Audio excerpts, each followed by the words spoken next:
I'm going to do cauliflower tawa fry Indian style. So we need to cut the cauliflowers into small florets here, and you can cut off the stems and keep it separate so that it's later usable for some other dish where you can boil it and probably use it for pav bhaji. But here, when we cut the cauliflower, wash it thoroughly, take the greens out like these, and when you have the small florets, then sometimes if the cauliflower is not too fresh, you'll have these black spots on the cauliflower as well, so you need to cut that as well with your knife, just the surface. Don't waste the whole cauliflower for it. And then you need to just break the cauliflower with your hands. You can either take the help of a knife if you feel like, but I find it easier this way, and then to separate out the stem this way. So when you have smaller florets, it's easier to cook and it marinates well as well. So that's why I prefer the smaller florets.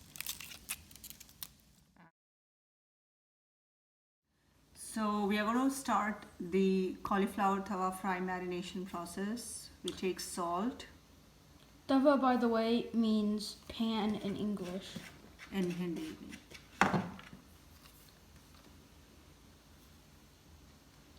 Then we take asafoetida, which is also called as hing. Cauliflower makes you gassy, so it's better to put a little extra hing so that it takes care of that bloating feeling. We take the turmeric powder.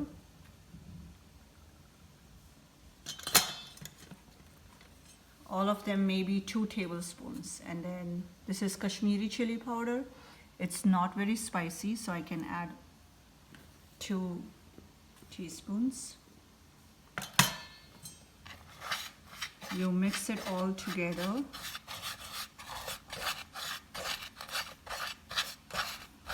It should look like an orangish colored powder mix. It should be a little coarse, and that will tell you it has enough of the salt in it.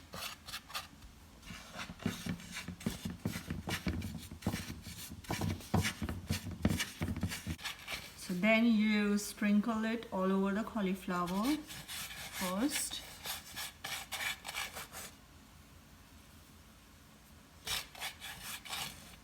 I'm going to show you one pan, and then I'll be repeating the same with the other. And then you gently mix it. Make sure you use your thumb pretty well to bring it all together.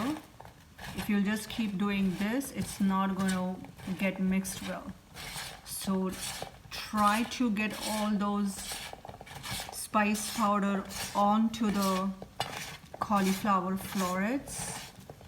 And then once you feel that it's all well coated, now gently start squeezing the cauliflower a little bit. When you squeeze, the juice of the cauliflower will come out a little bit. Cauliflower is not very watery to begin with, so that's good for us because we want to do saute, kind of like a frying dish, so we don't want it to ooze a lot of water, but at the same time we want a little bit so that the spice mix will coat the cauliflower pretty well. Make sure that you don't add any water to it because the water is going to take away the sauteed and fried flavor. So try to squeeze the cauliflower gently, not too much. You don't want to break the florets too much as well. Some will break still in the process, but it's okay. It's more important that you coat it pretty well so that the spice mix gets absorbed well. And then leave it for 10 minutes. So this is how it looks when it's well coated. This is how it looks when it's well coated, and now you have to let it rest for 10 minutes.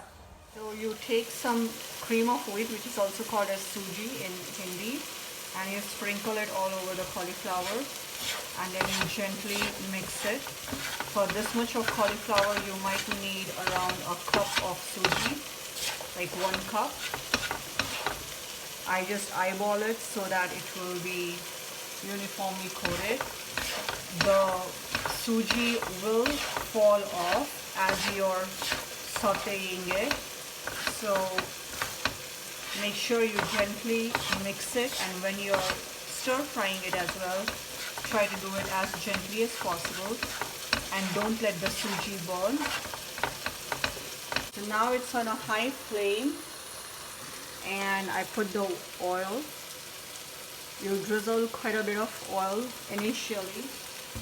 So that After all, this is a pan fry. And then mix it. Let the pan and the cauliflower all start getting heated up.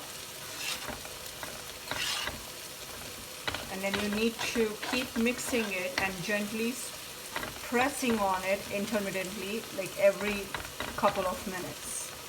It takes a lot of babysitting, but in the end, the result is awesome. It's very flavorful and very crisp. Otherwise, if you cook it by steaming, it's not as crispy and crunchy. For a while, this is how it looks, but it's still not done cooking. Looks like it's almost done. You can see the cauliflower has turned soft. It's softer, as well as the suji or the cream of wheat has got this nice orangish brown color. If it is too black, that means you have burnt it. So hopefully that won't happen when you cook this dish. And then you can see it can be easily cut. So that's when it's done. And you can also, the other way to see it is try to press it, and if it will gently squish under your pressure, the spatula's pressure, that means it's done as well. You can add oil intermittently so that it doesn't burn too. And you can also lower the flame intermittently so that you don't burn it as well. But don't lower the flame too often. Keep stirring it, because otherwise it won't be crispy enough for you. Thank you.